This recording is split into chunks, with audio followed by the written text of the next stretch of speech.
우리가 그동안 한 달에 한 번씩 재림을 어떻게 대비할 것인가 하는 것을 그레고레오라는 주제로 14번 살펴봤습니다.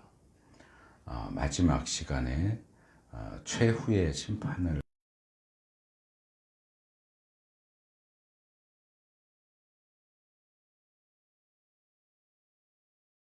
가진다라는 말씀을 드렸는데 그 말씀에서 그럼 과연 공의가 뭐냐 하는 부분을 좀 살펴보면 좋겠다 해서 공의 주제로 넘어왔습니다. 그래서 첫째 시간에는 구약과 신약이 말하는 공의가 어떤 것인가 하는 기본적인 개념을 살펴봤고,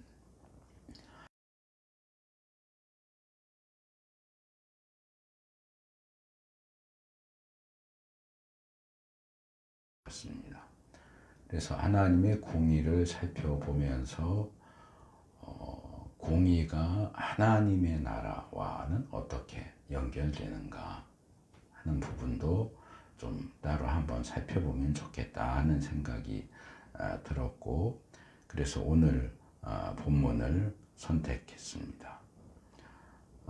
오늘 본문에서 바울은 하나님의 나라는 공의의 나라다라고 이야기합니다. 그런데 오늘 본문에 이 하나님의 나라와 관련해서 공의 한 가지만 이야기하는 게 아니고 세 가지를 묶어서 이야기하고 있죠. 더 자세하게 말하면 5가지를 얘기를 하죠. 하나님의 나라는 무엇과 무엇이 아닌가, 아닌 것 2가지를 이야기하고, 그 다음에 하나님의 나라는 어떤 것인가, 3가지를.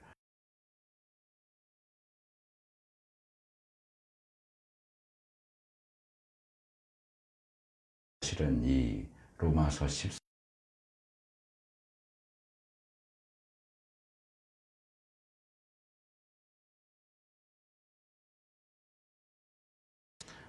하나님의 나라가 의와 평화와 기쁨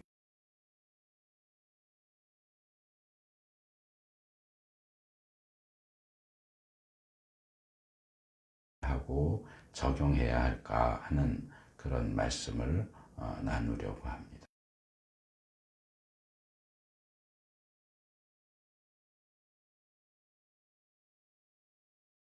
아시는 일이 아니다 그랬습니다.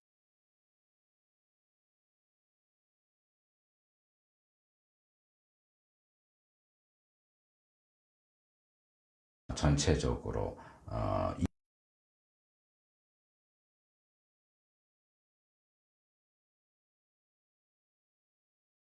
보자면 여러분은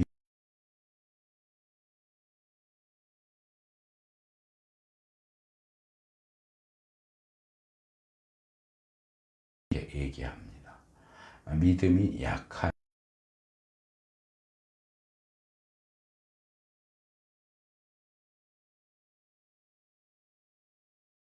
이와 그렇지 않은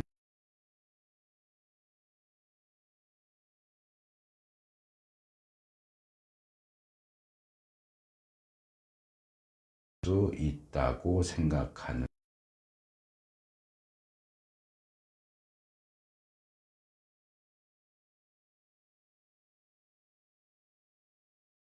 약한 사람이고, 모든 것을 먹을 수 있다고 생각하는 사람은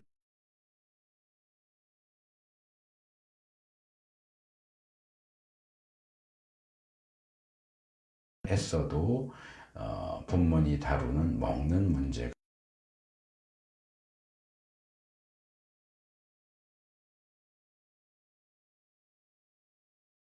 신명기 14장에서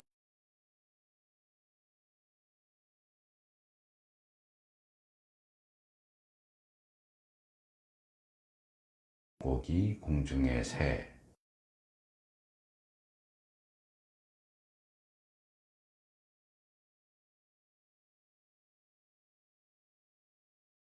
한 기준도 없어요. 주로 먹는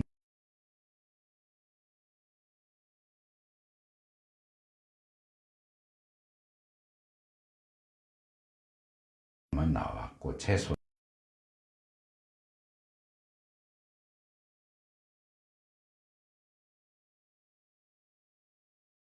뭘 가리키느냐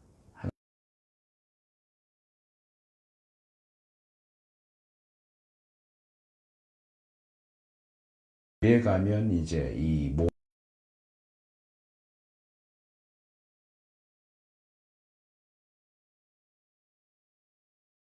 문을 살펴보면서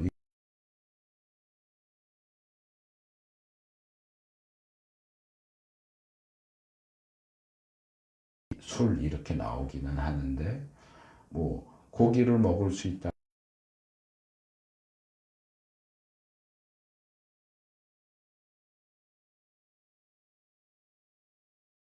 분명하게 모든 것을 먹을 수 있다와 채소를 먹을 수 있다 이렇게 얘기를 한다는 거죠. 그러면 그렇게 표현하는 바울의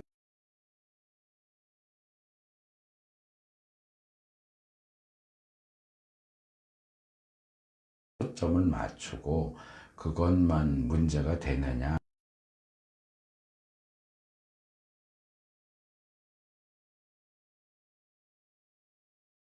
모든 것들을 좀 다 전체적으로 점검해 봐라.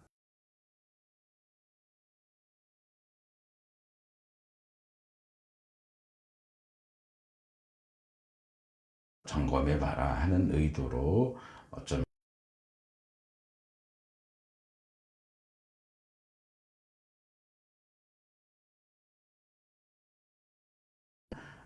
특정 음식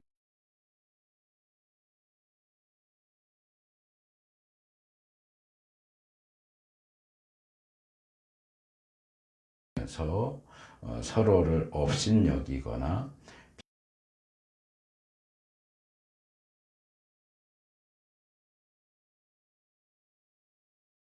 업신여기거나 먹는 자를 비판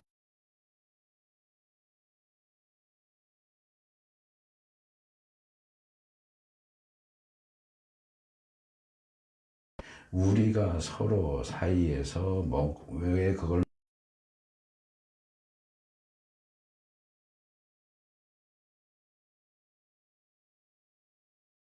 그렇게 하면은 안 된다는 거죠.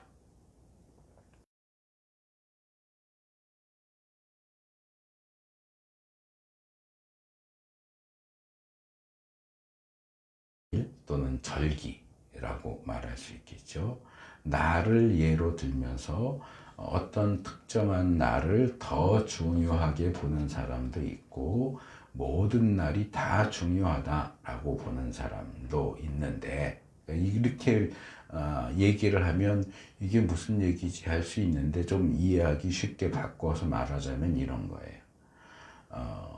주님의 부활을 기념하기 위해서 우리가 1년 52주 중에 하루를 선택해서 부활주일로 지켜요. 그러니까 부활주일은 다른 주일들보다 더 중요해 라고 말하는 사람이 있을 수 있고 주일 자체가 주님의 부활을 기념하는 날이잖아. 52주가 다 중요하지 왜 부활주일만 중요하다고 그래. 부활주일이나 다른 주일이나 똑같아 라고 말하는 사람이 있을 수 있다는 거죠. 그러니까 부활주일이 더 중요하냐 모든 주일이 다 중요하냐 이런 문제로도 서로 싸울 수 있는데 그런 문제에 있어서는 각각 자기 마음의 확신을 가지면 된다. 어느 날이 중요한데 여기에 대해서는 정답이 없다. 네가 더 옳다고 생각하는 걸 선택하고 거기에 대한 어떤 확신과 신념을 가지면 되지. 그거 개인이 어떤 확신을 가지느냐 그건 크게 문제가 되지 않아. 그리고 이 날의 문제와 무엇을 먹을 수 있고 무엇을 먹으면 안 되느냐 하는 이 문제도 사실은 같은 문제야. 이것을 신학적인 용어로 뭐라고 말하냐면 아디아포라라고 얘기를 해요. 기준이 없는 회색지대예요.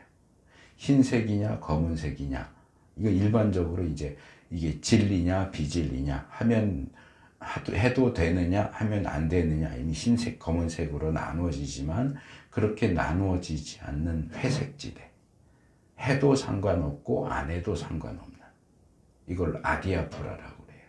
이건 정해진 답이 없어요. 해도 문제가 없고 안 해도 문제가 없어요. 그러니까 먹어도 문제가 없고 안 먹어도 문제가 없고, 부활주의를 더 중히 여겨도 문제가 없고, 부활주의를 지킨다고 다른 주의를 안 지키는 거 아니잖아요. 모든 주일이 다 중요하다고 그런다고 해서 부활주의는 필요 없어 이렇게 얘기하는 거 아니잖아요. 부활주의를 더 중히 여겨도 상관없고 모든 주의를 다 중히 여겨도 상관없어. 이건 아디아포라예요. 회색지대야. 어느 쪽을 선택해도 상관이 없으니까 네가 옳다고 생각하는 것을 그냥 선택해서 하면 돼. 근데 너와 다른 선택을 한 사람을 비난하는 건 그건 잘못된 거다 하는 얘기예요. 그것은 지엽적인 문제야. 옳다 그르다를 얘기할 수 있는 게 나무라고 한다면, 지금 뭘 먹느냐 먹지 않느냐 어느 날이 더 중요한, 이거는 이파리. 이파리가 뭐가 중요해? 나무 자체가 중요하지. 그 얘기를 하는 거예요. 그래서 음식의 문제 그리고 날의 문제는 모두 주님을 위하여, 먹지 않는 자도 주님을 위하여 먹지 않고 먹는 자도 주님을 위하여 먹고, 이 날을 중히 여기는 사람도 주님을 위하여 이 날을 중히 여기고, 저 날을 중히 여기는 사람도 주님을 위하여 저 날을 더 중히 여긴다면 더 이상 문제될 게 없어. 이 날을 지키든 저 날을 지키든 이걸 먹든 먹지 않든 둘 다 주님을 위해서 한다면 그걸로 오케이. 근데 자기와 다른 입장에 있는다고 해서 그거를 비판하고 헐뜯고 업신여기고 그런 문제 갖고 싸우지 마. 그거 싸울 만한 그런 문제가 아니야. 그거는 나중에 최후의 심판대에 가서 하나님께서 판결을 내려주실 문제지, 지금 여기서 우리들끼리는 아무리 싸우고 논쟁을 해봐야 답을 낼 수가 없어. 그리고 둘 다 틀렸다고 말하기 힘들어. 근데 왜 그런 문제 갖고 싸우느냐? 그건 주님이 하실 역할인데 왜 자기가 하나님인 것처럼 다른 형제 자매를 업신여기고 비판하고 헐뜯고, 그래서 상처를 입히고 그 앞에 장애물을 놓아서 걸림돌을 놓아서 넘어지게 만들고, 그건 옳지 않다는 거죠. 그래서 이거는 아디아포라야. 이거는 어느 게 옳다고 말하기 힘든 그런 문제야 라고 이야기를 하지만, 바울은 이 문제를 풀어가기 위해서 자기의 개인적인 확신, 그런데 나는 이렇게 생각해, 이게 정답이야가 아니고 나는 이렇게 생각해 하면서 자기의 생각을 참고하라고 이야기를 하는데, 나는 이렇게 생각한다. 그것은 어떤 음식도 그것 자체로 부정하는 것은 없다. 이건 객관적인 거죠. 객관적으로 볼 때 이 땅에 존재하는 어떤 음식물도 그것 자체로 나쁜 건 없다. 그러나 어떤 개인이 주관적으로 난 이거는 깨림직한데, 이건 부정한 것 같은데 라고 생각하면 그 사람에게 그거는 부정하다. 객관적인 기준과 주관적인 기준이 서로 얽혀 있다는 거예요. 그래서 어떻게 보면 객관적으로 보면 부정한 음식이라고 하는 건 없어, 먹을 수 없는 음식이라는 건 없어 라고 얘기하면 모든 것을 먹을 수 있다라고 하는 사람들의 손을 들어주는 것처럼 보이지만, 곧바로 뭐라고 얘기해요? 어느 입장이든지 음식의 문제로 형제 자매의 마음을 상하게 하는 행동은 사랑을 따라서 하는 행동이 아니다. 우리 믿는 사람들이 사랑을 따라서 행동해야 하지 않겠느냐. 근데 중요하지도 않은 문제, 정답도 없는 문제 가지고 사랑으로 대해야 할 형제를 적대시하고 상처를 입히는 것은 옳지 않다. 개인이 어떤 확신을 갖느냐 하는 것은 상관없어. 오케이. 그러나 그것을 지나치게 내세워서 형제 자매의 마음을 상하게 하고 최종적으로는 망하게 한다면 그것은 자기 스스로를 비방거리로 만드는 행동이다 라고 경고를 합니다. 여기 16절에서 비방거리라고 했는데 그 비방거리가 된다는 게 어떤 거냐? 15절에서 너가 그렇게 넘어뜨리고 망하게 하는 그 사람은 그리스도께서 위하여 죽으신 사람이다. 예수님이 그를 구원하기 위해서 죽으신 그 사람을 네가 망하게 할 수 있느냐? 이건 단순히 비방거리가 아니고 큰 죄죠. 큰 죄를 짓는 거죠. 매우 중대한 범죄를 저지르는 행동이다.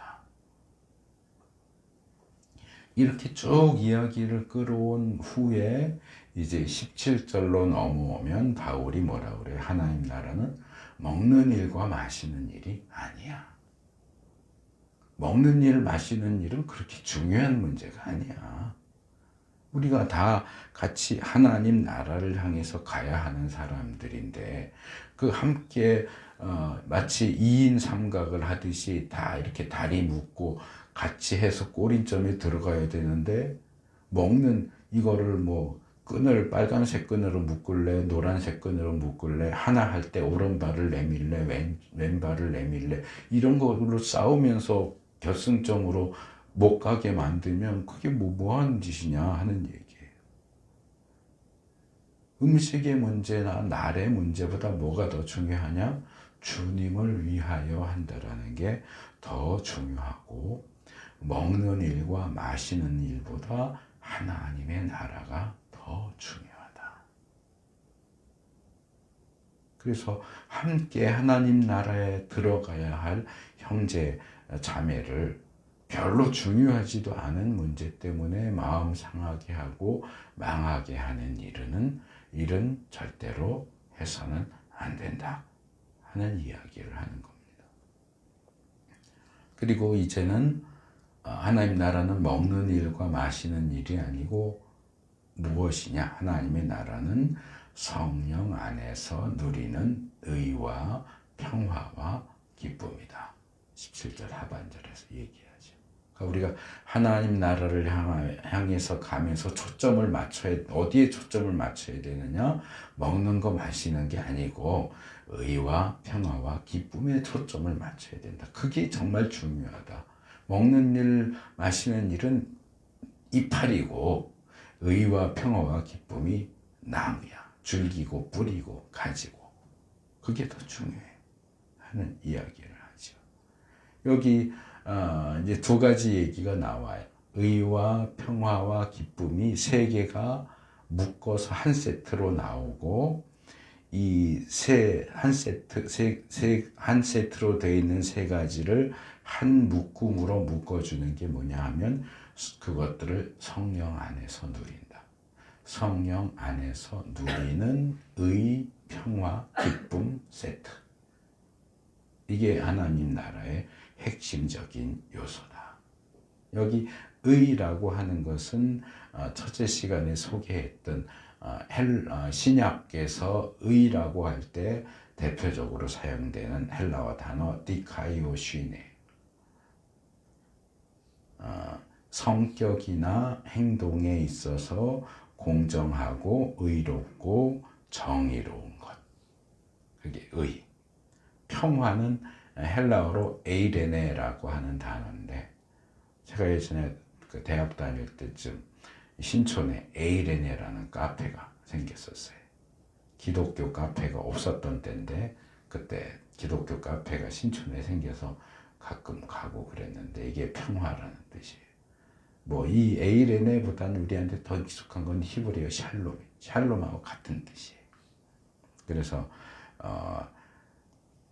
전쟁이 없는 평온한 상태, 평화, 화합, 일치, 안전, 번영, 행복 이런 복합적인 의미를 가지고 있는 단어입니다. 기쁨은 헬라어로 카라예요. 카라.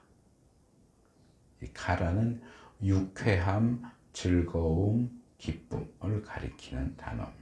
근데 뭐 의와 평화와 기쁨에 대해서는 따로 뭐 더 설명할 거는 없을 것 같아요. 우리가 이미 다 알고 있는 개념이기 때문에.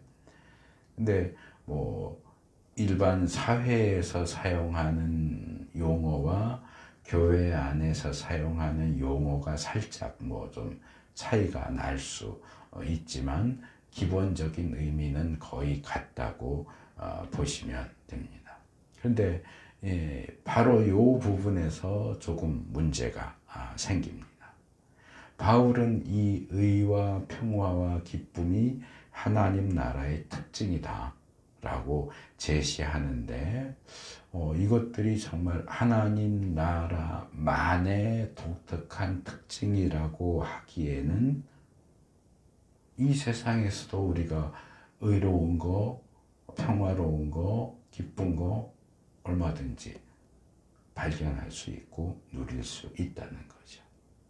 우리가 이 땅에서도 의와 평화와 기쁨을 누릴 수 있다면 우리가 이 땅에서도 하나님의 나라를 누리는 것이 되지 않겠느냐. 예전에 제가 유튜브 이제 채널 만들어서 막 설교랑 뭐 강의한 거 올릴 때 어느 분이 질문을 했어요. 나는 지금 이 땅에서도 충분히 행복하게 잘 살고 있는데 굳이 하나님 나라를 갈 필요가 있을까요? 가족들 다 사랑하고 행복하고 기쁘고 즐거운데 뭐 굳이 하나님 나라 가겠다고 뭐 그렇게 할 필요 있느냐라는 질문을 하신 분이 있었어요. 이 땅에서도 우리가 하나님 나라를 누리고 있는데 그럼 그걸로 충분하지 뭐 죽은 뒤에 가는 하늘나라 가겠다고 뭐 힘들게 뭐 주일 지켜야 되고 뭐 헌금도 해야 되고 뭐 어떻게 해야 되고 뭐 어떻게 해야 되고 뭐 그렇게 힘들게 할 필요가 뭐가 있나? 이 땅에서 그냥 누리면 되지. 누리고 살면 되지.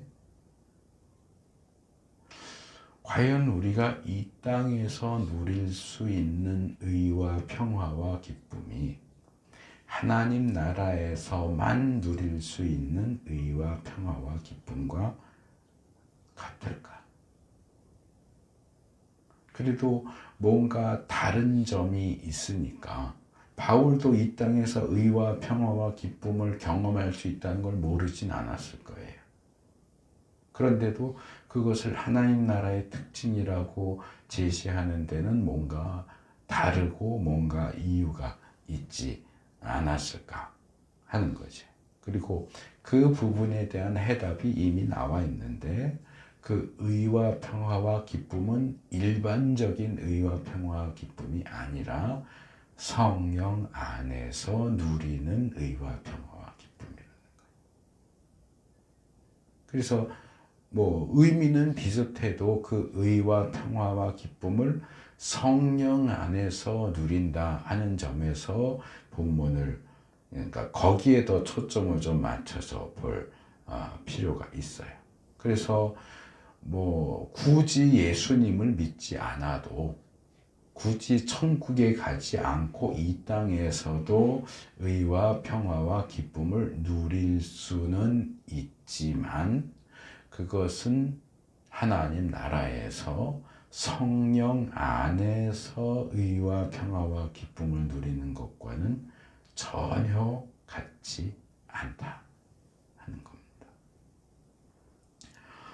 제가 부활에 대해서 말씀을 나누는 중에 많은 사람들이 이 땅에서의 삶, 천국에서의 삶, 지옥에서의 삶을 이렇게 비교하는 가운데 오해하는 부분이 있다라고 지적하면서 제가 이 디스토피아 상황에서 망가진 놀이동산의 예를 들었었습니다. 핵폭탄이 터져서 이 세상이 완전히 망가졌는데 정말 먹고 사는 것조차도 힘들고 뭐 전기니 뭐니 이런 건 꿈도 꿀 수 없는 거의 원시 시대 상태로 하루하루 도망다니면서 살아야 하는 사람이 망가진 놀이동산에 가서 보면서 야, 여기가 천국이구나. 그 망가진, 아무것도 작동 안 하는 망가진 놀이동산이 멀쩡한 놀이동산, 그거보다 몇 배, 몇백 배, 몇천 배 좋은 하나님 나라의 놀이동산과 과연 비교가 될 수 있느냐. 근데 그것은 우리가 이 땅에서 누리는 의, 평화, 기쁨과 하나님 나라에서 성령 안에서 누리는 의, 평화, 기쁨과의 차이, 갭하고도 정확히 일치하는 예가 될 수 있습니다. 우리가 이 땅에 살면서 주님의 임재하심을 느낄 수 있어요. 평소에는 그냥 사는데 어느 한순간 뭐 말씀을 읽다가 또는 기도하다가 주님의 임재를 강하게 느낄 때가 있어요. 찬송가 가사에 있는 것처럼 세상과 나는 간 곳 없고 구속한 주만 보이도다. 그런 순간이 있어요. 그럴 때 우리가 이 땅에서 누리는 그 강렬한 주님의 임재는 하나님 나라에서 누리는 주님의 임재에 비할 때 어느 정도 될까요? 이것도 제가 몇 번 말씀을 드렸던 부분이에요. 우리가 이 땅에서 누리는 어떤 강렬한 주님의 임재도 완전한 것을 100이라고 하자면 우리가 이 땅에서 누릴 수 있는 최대치는 10 정도밖에 안 돼요. 10이에요. 여기가 천국이야. 그래도 그래봐야 그거는 10이에요. 망가진 놀이동산이에요. 우리가 죽어서 중간 상태. 그러니까 주님이 오셔야 하나님 나라가 완전히 이루어지는 거고, 주님이 오시기 전까지는 죽은 하나님의 백성들은 중간 상태에 가게 되는데, 중간 상태에서 누리게 되는 주님의 임재는 정확하게 퍼센테이지를 따질 수는 없지만 말하자면 50 정도. 이 땅에서 누리는 것보다 훨씬 높죠. 그래도 하나님 나라에서 누리는 것에 비하면 모자라요. 그럼 하나님 나라에서 누리는 주님의 임재는 100? 아니요, 저는 100에서 100 이상 무한대라고 생각을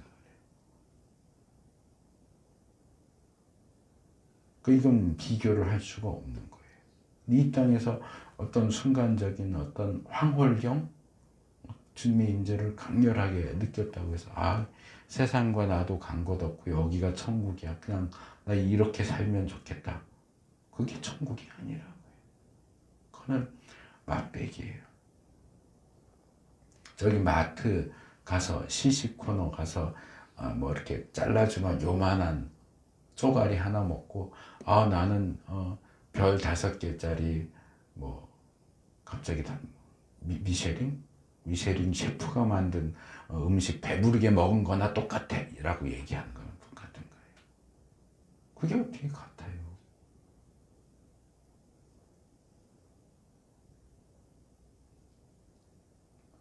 의와 관련해서는 우리가 이미 하나님의 의를 살펴봤기 때문에 하나님의 나라는 하나님의 의가 100%에서 무한대로 적용되는 곳.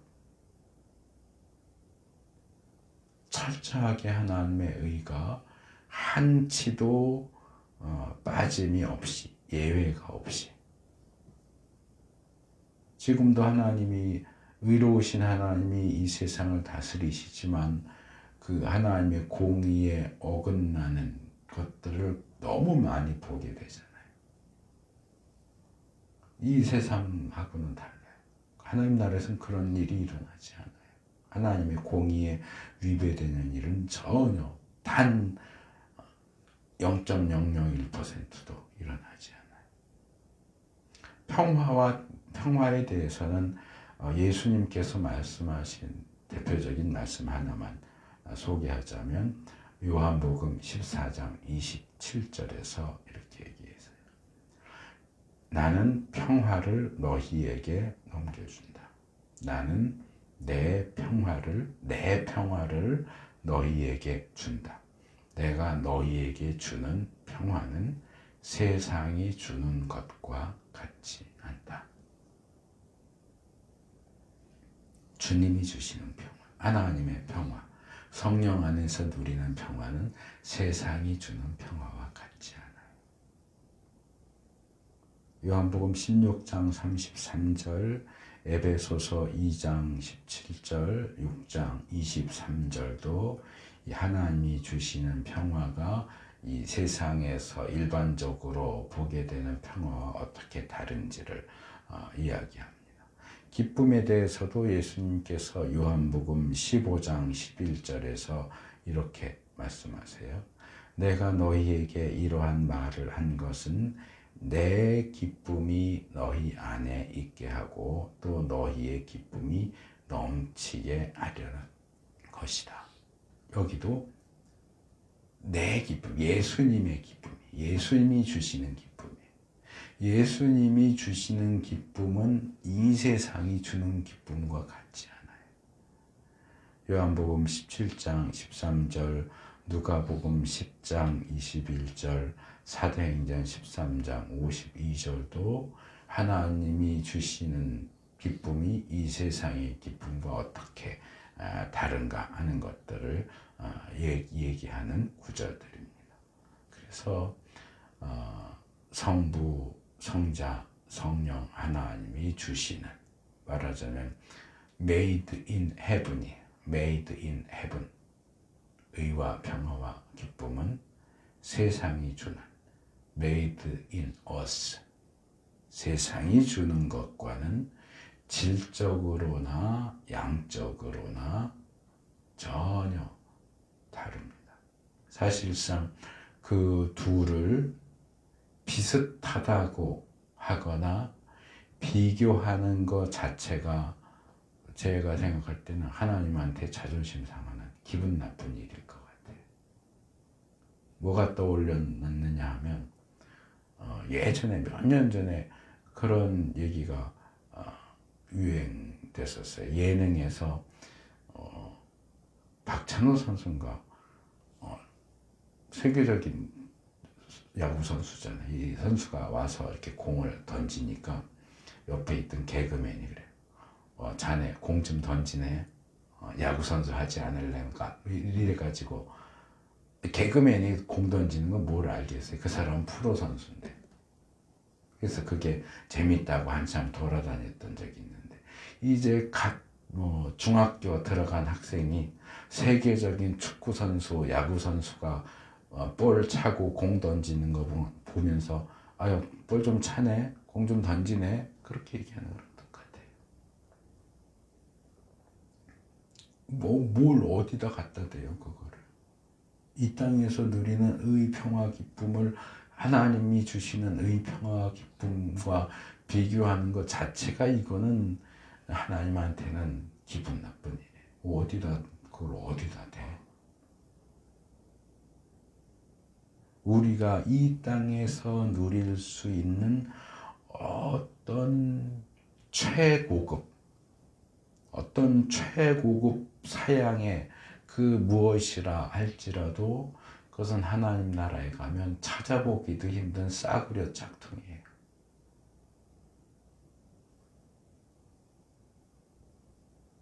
그래서 이제 17절을 넘어서 18절부터 23절로 오면 뭐가 더 중요하냐 하는 문제를 좀 더 다룹니다. 몇 년 전에 그 어떤 영화 덕분에 영화에 나오는 대사가 한참 유행했던 적이 있죠. 무엇이 더 중요한디? 이 14장 마지막 부분에서 바울은 뭐가 더 중요하냐, 무엇이 더 중요한지를 이야기합니다. 18절에 넘어오면서 뭐라고 그래요? 그리스도를 이렇게 섬기는 사람은 하나님을 기쁘게 해드리고 사람에게 인정을 받습니다. 하나님을 기쁘시게 하고 사람에게 인정받는다. 이거는 두말할 것도 없고, 하나님을 기쁘시게 하고 사람에게 인정을 받도록 하는 게 어떻게 하는 거라고요?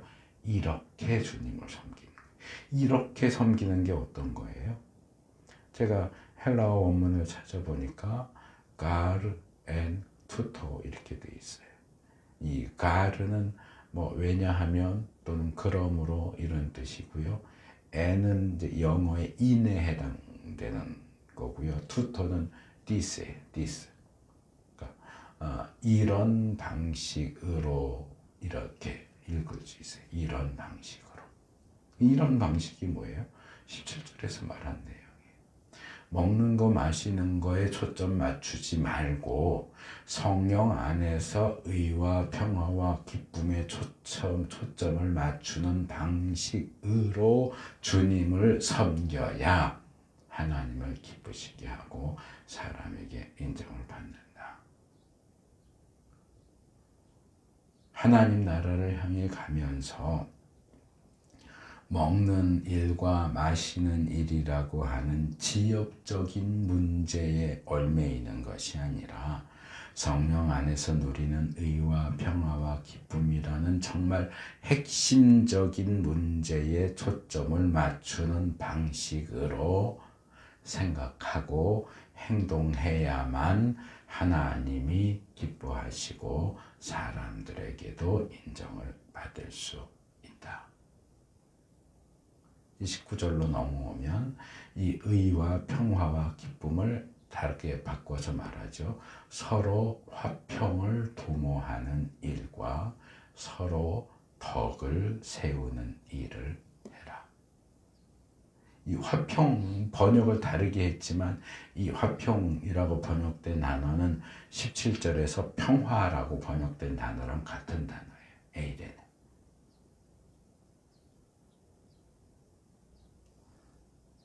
주님의 백성 사이에 평화롭게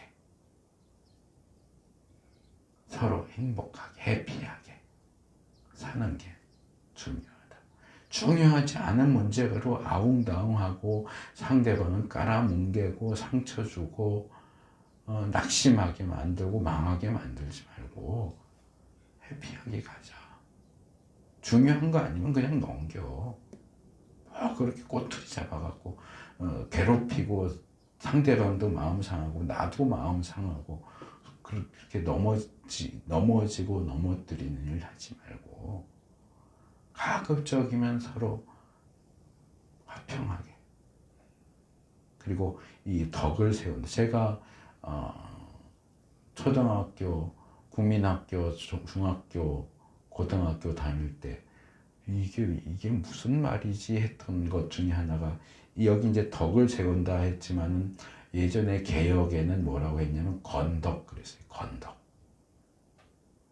그래서 교회 어른들도 기도할 때도 건덕 이런 표현을 썼었고, 교회에서 회의할 때도 그거는 건덕상 좋지 않으니까 건덕이 도대체 뭐야? 건덕이 국건덕이도 아니고 세울 건자에다가 덕자를 쓰는 건데요. 이게 뭐냐면요, 헬라어로 오이코도메라는 단어예요. 오이코도메. 그래서 이걸 계속 제가 추적을 해봤더니 오이코스도 집이에요. 오이코스라는 단어하고 도마, 이것도 집이에요. 그러니까 오이코스는 건물, 집, 가정, 가족을 가리키는 단어고, 그러니까 이 오이코스는 건물도 가리키지만 가정을 가리키는 단어고요. 이 도마는 건물, 집, 지붕을 올린다. 그러니까 지붕을 올린 집. 그러니까 건축할 때 어떻게 털을 제일 먼저 파잖아요. 털을 파고 기둥 세우고 벽 세우고 문 달고 제일 마지막에 하는 게 지붕 올리는 거잖아요. 그러니까 완성된 집. 그래서 지붕을 올린 집을 가리키는 도마. 그러니까 집이라는 단어와 집이라는 단어가 합쳐진 단어가 오이코도메예요. 그러니까 이 단어의 사전적인 의미들을 조합하면 집을 세운다, 집을 완공한다, 그런 뜻으로 생각할 수 있어요. 이게 이제 물리적으로는 집을 세우는 거고, 이게 이제 상징적으로 넘어오면 덕을 세운다. 그러니까 이 덕을 세운다는 것은 덕성을 이제 사전적인 의미는 이렇게 설명을 해요. 덕성을 함양함, 덕성을 향상함, 개발. 함양, 향상, 개발. 우리가 뭐 지금도 있나 모르겠는데 제가 중학교 다닐 때 윤리 과목이 있었거든요. 윤리 왜 가르쳐요? 덕성을 함양하기 위해서 가르치는 거죠. 사람다움을, 사람 사이에 어떤 예절을 어떻게 해야 되고, 나의 자유와 남의 자유 사이에 어떻게 조율을 해야 되고, 부모와 자식 사이에는 어떻게 해야 되고, 친구 사이에는 어떻게 해야 되고, 그런 거 가르치는 게 윤리 과목이잖아요. 이 덕을 세운다가 그거예요. 윤리. 그래서 지금 이 덕을 세운다라는 이 헬라어 단어 자체는 이 집을 건축하는 그림하고 아주 밀접한 관계가 있단 말이에요. 그렇기 때문에 이 덕을 세운다는 우리 개인으로 놓고 보면 이게 이제 덕성의 함양이 될 거고요. 내가 더 사람다워지고 성숙해지고 다른 사람들과도 더 원만하게 잘, 어렸을 때는 나밖에 모르다가 이제 형제 자매, 친형제 자매들한테 배려하고 양보도 하고 도와주기도 하고, 친구와의 관계, 이웃과의 관계, 교회 안에서 성도들과의 관계, 다른 공동체와의 관계, 이렇게 이제 서로 원만하게 지낼 수 있도록 하는 그런 덕성을 함양, 향상, 개발하는 그런, 개인적으로는 그런 의미가 될 거고, 가정, 그리고 더 나아가서 교회를 완성하는 것. 가정을 가정으로서 완성해서 지붕을 세우는 일. 교회라고 하는 공동체 건물에 지붕을 세우는 일.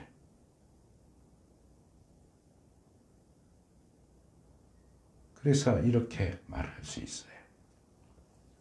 자, 집을 건축을 하는데 털을 닦고 기둥을 세우고 벽을 쌓고 담을 쌓고 문짝을 달고 이제 마지막에 지붕을 올려야 돼요.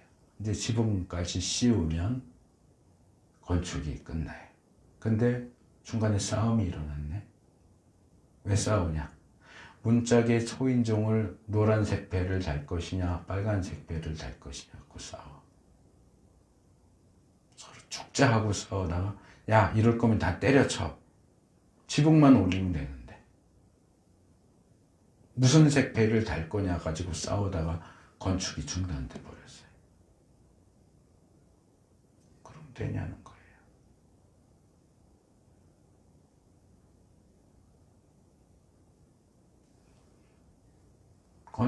집을 완성하는 게 중요하잖아.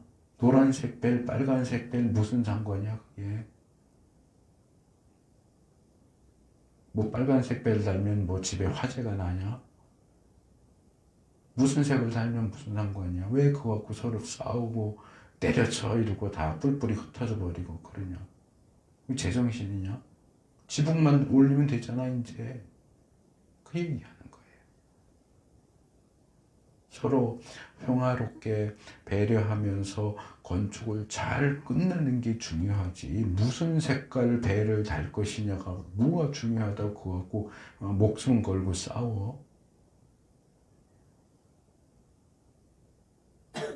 20절로 넘어오면 이 집을 뭐라 그래? 하나님이 이룩해 놓으신 것. 세 번의 각주를 보면 작품 또는 교회 공동체를 가리킨다 이렇게 되어 있죠. 자, 하나님이 예수님을 이 땅에 보내셔서 십자가에 죽게 하시고 부활하게 하시고 하면서 작품을 만드셨어요. 교회라고 하는 작품을 만드셨는데 지붕 올릴 단계에 왔는데 교회 안에서 서로 싸우는 거예요. 무슨 색깔 배를 달 것이냐. 결사반대. 이러면서 이쪽에 말씀 읽으면 저쪽에서는 찬송하고 이쪽에 기도하면 저쪽에서는 통성 기도하자고 그러고 그래서 싸우다가 교회가 갈라졌네. 지붕을 결국 못 씌웠네. 하나님의 작품을 망치냐. 그걸 음식 때문에 망칠 수 있냐? 그 얘기를 하는 거예요. 2절에서 모호하게 모든 것이라고 말했던 것을 다시 끌어오면서 이번엔 모든 음식. 모든 음식이 다 깨끗해. 뭐가 문제야? 모든 음식이 다 깨끗한데 자기가 주관적으로 깨림직한데 나는 이거 깨림직한데 너는 이 깨림직한 걸 왜 먹어? 그러고 싸워요. 그리고 다시 말하죠. 모든 음식이 다 깨끗해. 어떤 것을 그러나 주관적인 부분도 무시할 수 없기 때문에 나는 문제가 없어. 깨끗하니까 난 이거 얼마든지 먹을 수 있어. 그리고 먹었는데 내가 이걸 먹었기 때문에 그거 먹으면 안 되는데 하는 사람이 그걸 먹는 나를 보고 그 사람이 넘어지게 된다면 그거는 여긴 해롭다 그랬는데 이게 나쁘다 그런 뜻이에요. 그건 나쁜 짓이야. 제가 몇 번 그 말씀 드렸던 것 같아요. 한국 교회는 전통적으로 술, 담배 나쁘다고 가르쳤고요. 세례를 줄 때도 술, 담배 하면 안 준다고 그러고요. 직분 줄 때도 술, 담배 한다 그러면 안 줬어요. 뭐 지금은 굉장히 많이 느슨해진 것 같기는 하지만 그래서 교회 안에서 뭐 직분 받고 했는데 아직 술 못 끊었다, 담배 못 끊었다 그러면은 막 이렇게 갑자기 가재미 눈이 돼가지고 아이고 집사인데 아직도 못 끊었어 이러고 장로인데 아이고 이런다고요. 근데요 성경을 아무리 봐도 술, 담배 한다고 지옥 간다 그런 건 없어요. 술 먹어도 상관없어요. 담배는 조금 달라요. 담배는 좋을 게 없잖아요, 사실은. 근데 술 마셔도 저는 상관없다고 생각을 해요. 그러나 저는 술은 안 하려고 그래요. 왜냐하면 이 말씀 때문에. 나는 개인적으로 술 마셔도 신앙생활하고 상관이 없다라고 생각하지만 한국 교회는 전통적으로 술은 나쁘다. 믿는 사람은 술하면 안 된다. 그러니까 교회 안에 술 하면 안 돼. 술은 나쁜 거야 라고 생각하는 사람들이 굉장히 많거든요. 아마 80% 이상일걸요. 근데 저는 술을 마셔도 상관없다고 생각을 하거든요. 개인적으로. 근데 제가 술 마시고 취해서 해롱해롱 하는 것을 술 마시면 안 돼라고 생각하는 성도가 그런 목사인데 목사가 술에 취해갖고 그런 걸 보고 목사가 술 마시고 저러네. 그리고 교회 이런 교회 어떻게 나가? 교회 안 나가. 그러면 저는 떳떳하게 행동을 했지만 그 떳떳하게 행동해서 믿음이 약한 사람을 망하게 하는 건 나쁜 짓이다. 그래서 안 하는 게 좋다.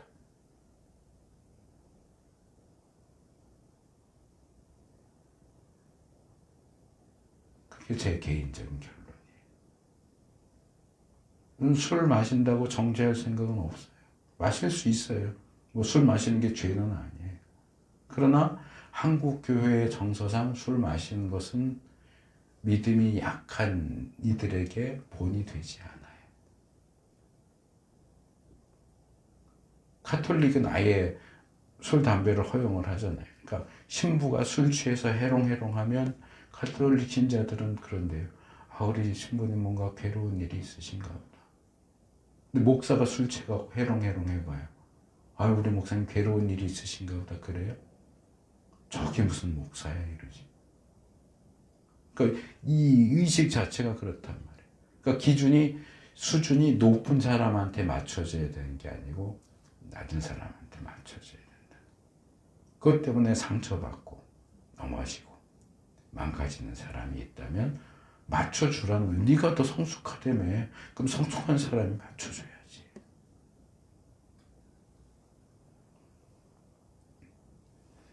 그래서 21절로 오면 더 구체적으로 말하죠. 고기를 먹는다거나 술을 마신다든지 그 밖에 무엇이든지 고기, 술. 여기서 고기는 이거예요. 초대교회. 구약에서는 아주 철저하죠. 바알부올 사건이 그게 뭐예요? 이방 우상 숭배하는 자리에 가서 같이 절하고 음식 먹잖아요. 우상 제물을 먹으면서 우상에게 부속됐다, 속하게 됐다 이렇게 해가지고 하나님이 진노하셔서 벌을 내리시잖아요. 그래서 우리나라는 또 전통적으로 그랬잖아요. 구슬하거나 이러면은 제사 음식 나눠 먹잖아요. 그러면 혹시 옆집에서 이거 저희 제사 드린 음식인데요 하고 나눠 먹자고 갖고 오면 어떻게 해야 돼요? 제가 예전에 있던 어느 교회는 굉장히 그런 거 엄격해서 절대로 먹으면 안 된다고 그랬어요. 근데 바울이 뭐라 그래요? 우상 아무것도 아니야. 그냥 위치 이동한 거예요. 거기 있는 거 못 먹을 이유가 뭐 있어. 우상이라는 것 자체가 아무것도 아닌데. 여기 갖다 놨던 음식 여기 갖다 놨는데 그거 못 먹을 게 뭐 있어? 라고 얘기해요. 그래서 초대교회 당시에는 이 고기 먹는 문제가 이슈가 돼요. 고린도서에도 나오고 디모데서에도 나오고. 왜? 시장에 가면 고기를 파는데 질도 좋은데 값이 싼 고기가 있어요.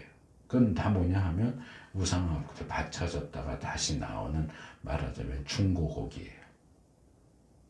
근데 신 앞에 바치는 거니까 좋은 걸 잡을 거 아니에요. 그러니까 고기도 당연히 질이 좋아요. 근데 이미 한번 사용했다가 나오는 거니까 가격이 낮아요. 여러분 같으면 뭐 사 먹겠어요? 비싸고 질 나쁜 거 사다 먹겠어요? 싸고 질 좋은 거 먹겠어요?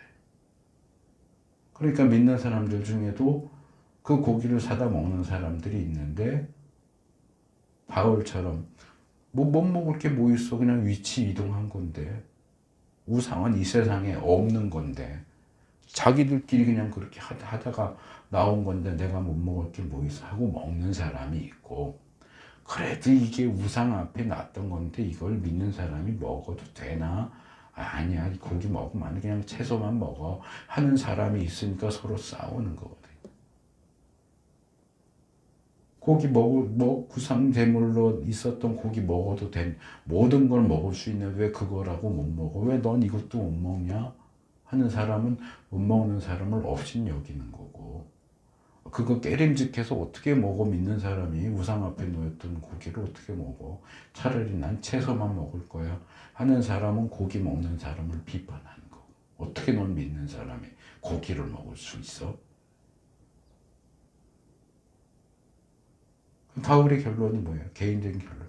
난 고기 먹는 거 상관없다고 생각한다. 그러나 내가 고기를 먹든 또는 술을 먹든, 예전 계약은 포도주라고 되어 있는데 포도주를 마시다든지 그 밖에 무엇이라도 내가 어떤 행동을 하는데 내가 옳다고 생각하고 내가 내 자유에 의해서 하는 행동 때문에 믿음이 약한 사람이 망하게 된다면 그건 나쁜 짓이고 나는 평생 그거 먹지 않는다. 그래서 형제나 자매를 걸려 넘어지게 하는 일은 하지 않는 것이 좋다. 무엇이 나쁜 것이고 무엇이 좋은 것이냐. 내가 내 자유를 행사하는 것보다 나보다 연약한 이들을 넘어지지 않게 하는 일이 더 좋고 더 중요한 일이다. 너의 자유가 뭐 그렇게 중요해? 그래서 여기서 말하는 내용은 14절에서 16절에서 얘기했던 내용하고 비슷해. 거기도 뭐라고 했어요? 그것 자체로 부정한 것은 없다. 그러나 음식 문제로 형제자매의 마음을 상하게 하면 사랑을 따라 살지 않는 것이고, 음식 문제로 그 사람을 망하게 한다면 스스로 좋다고 옳다고 여기는 그 일이 도리어 너를 비방거리로 만들 것이다.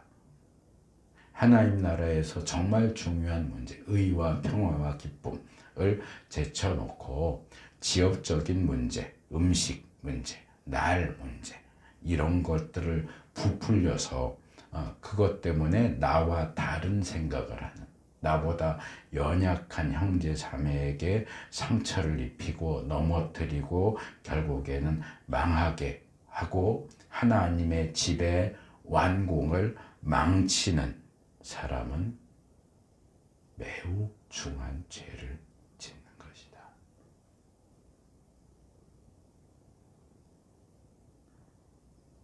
마지막으로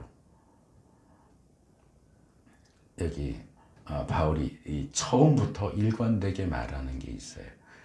5절에 각각 자기 마음의 확신을 가져야 합니다.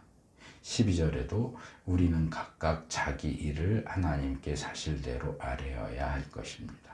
16절, 여러분이 좋다고 여기는 일이 도리어 비방거리가 되지 않도록 하십시오. 그러면서 각 개인이 가지는 확신을 이야기했어요. 그 중간중간에 계속 개인이 확신을 가지는 것이 좋다는 얘기를 계속 했는데, 전체 이야기의 흐름을 보면 개인이 어떤 확신을 가지느냐와 무관하게 뭔가 이렇게 정해진 답이 있어요. 뭐냐, 네가 옳다고 생각해도 다른 사람 상처 입히고 망하게 하는 일이라면 하지 않아야 한다. 그러면 결과적으로 내가 개인이 어떤 확신을 갖느냐가 뭐 중요해? 그냥 바울이 이게 옳아라고 얘기하는 거 그냥 무조건 따라가면 되지. 내가 생각할 땐 이게 더 옳은 것 같은데 그런 거 판단할 필요가 없잖아 라는 생각을 할 수도 있어요. 근데 22절에 와서도 바울은 또 뭐라고 얘기해요? 그대가 지니고 있는 신념을 하나님 앞에서 스스로 간직하십시오. 너 스스로 판단하고 어느 것이 더 옳은가 확신하고 신념을 갖는 거 중요해 라고 또 얘기를 해요.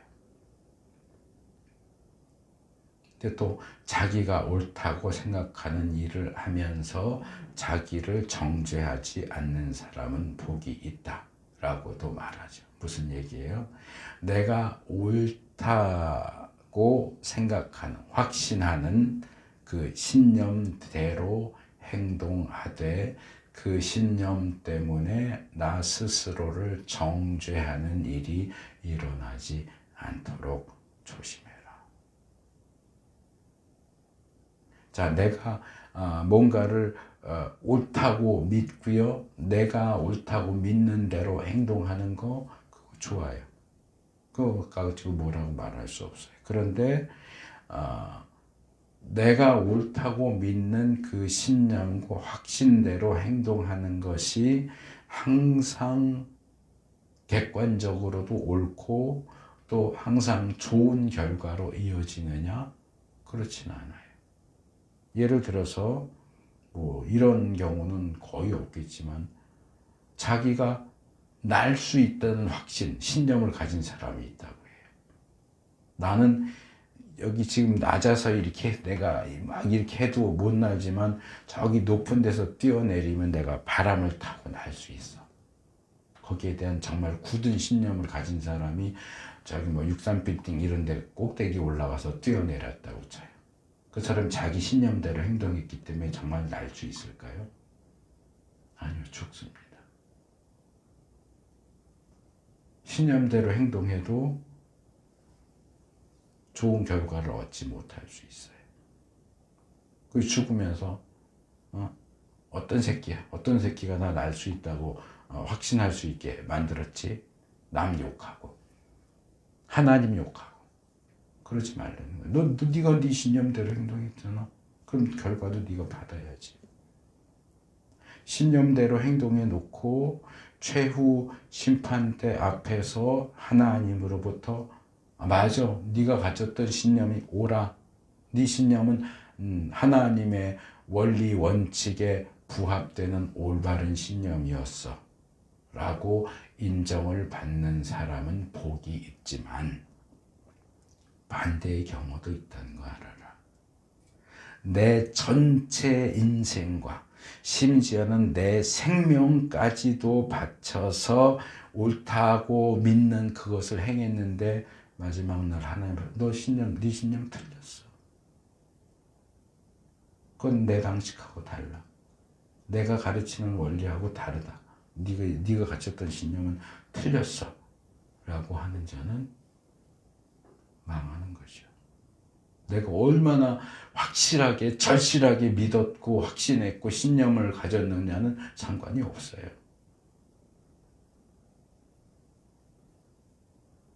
그래서 이 점을 염두에 두고 지금 여기에서 너가 정말 신중하게 고민을 더하면서 이게 옳은가 저게 옳은가 잘 분별하고 정말 마지막 때 하나님 앞에 가서도 그래 네가 가졌던 신념과 확신이 옳아라고 인정받을 수 있게 그 판단을 내려라. 그냥 별 생각 없이 남들 다 이쪽 길 가니까 그게 맞겠지 하고 갔다가 마지막에 너 잘못된 길로 갔어. 그거 아니야. 했을 때 어떤 놈이 나 끌고 갔지? 하나님이 나 그대로 놔뒀어요. 내가 얼마나 열심으로 했는데 그거 다 소용없어요.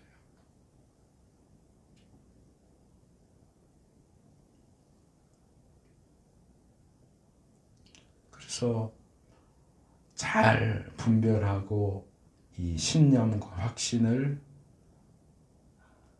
정말 하나님이 인정하시는 그런 것으로 붙잡기 위해서 노력할 필요가 있고, 또 하나는 이 음식 문제로 형제 자매를 망하게 하는 행동에 대해서 15절에서는 너희가 그렇게 한다면 그건 사랑에 따라 하는 게 아니야 라고 말했는데 23절에서는 그거는 믿음의 근거에서 하는 게 아니야 라고 말해요.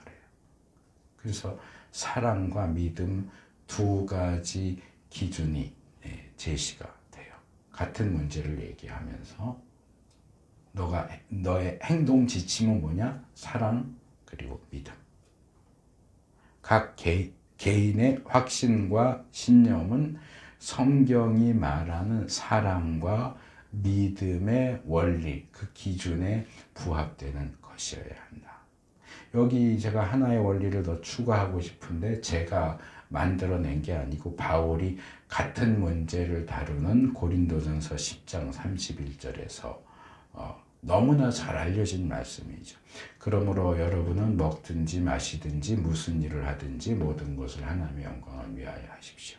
여기 먹든지 마시든지 하는데 지금 요 구절만 따로 떼어내갖고 좋은 말씀 이렇게 하는데 이 내용이 어느 문맥에서 나오냐면 제가 앞에서 설명했던 고기를 먹으면 안 되냐 하는 그 문제를 얘기하다가 나오는 얘기예요. 먹든지 고기를 먹든지 포도주를 마시든지 무엇을 하든지 너가 붙잡아야 할 기준은 하나님의 영광. 그래, 너 개인적인 판단에 의해서 술 마시는 거 죄가 아니야 라고 판단했어.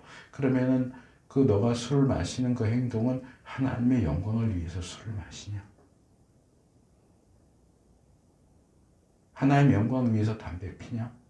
제가 예전에 청년부 하면서 그랬던 적이 있어요. 나는 개인적으로 술 마시는 거 죄라고 생각하지 않는다. 그러나 하나님의 영광을, 만약에 너가 솔직히 진짜 양심적으로 하나님 저에게 술 주셔서 너무 감사합니다. 이 술 먹고 하나님 영광을 위해서 살게 해주세요. 그렇게 기도하고서 술 마실 수 있다면 마셔. 그랬더니 정말 그러고 기도하고 마신 놈이 있대요. 좀 그 양심적이라고 생각하지 않아요? 우리가 술 마시고 하나님의 영광을 위해서 할 수 있는 게 뭐가 있어요? 술 추정이나 하겠죠.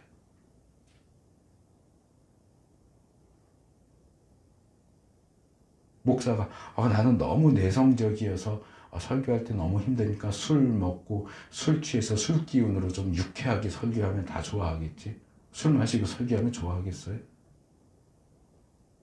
그게 하나님의 영광이 되겠어요?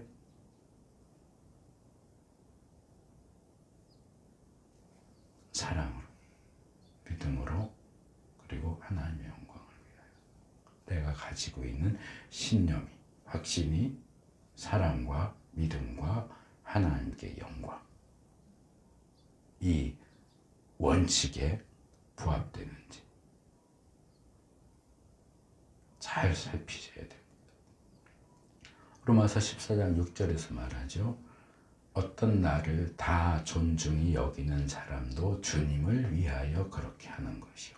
먹는 사람도 주님을 위하여 먹으며 먹을 때 하나님께 감사를 드립니다. 그리고 먹지 않는 사람도 주님을 위하여 먹지 않으며 또한 하나님께 감사를 드립니다. 그렇게 해야 돼요. 우리가 어떤 개인적인 확신과 신념을 가졌든지, 그래서 무엇을 먹든지 먹지 않든지, 이 나를 중히 여기든지 저 나를 중히 여기든지, 이 사상을 옳다고 생각하든지 저 사상을 옳다고 생각하든지 다 주님을 위하여 하나님의 영광을 위하여 한다면 어느 쪽이든지 상관이 없습니다.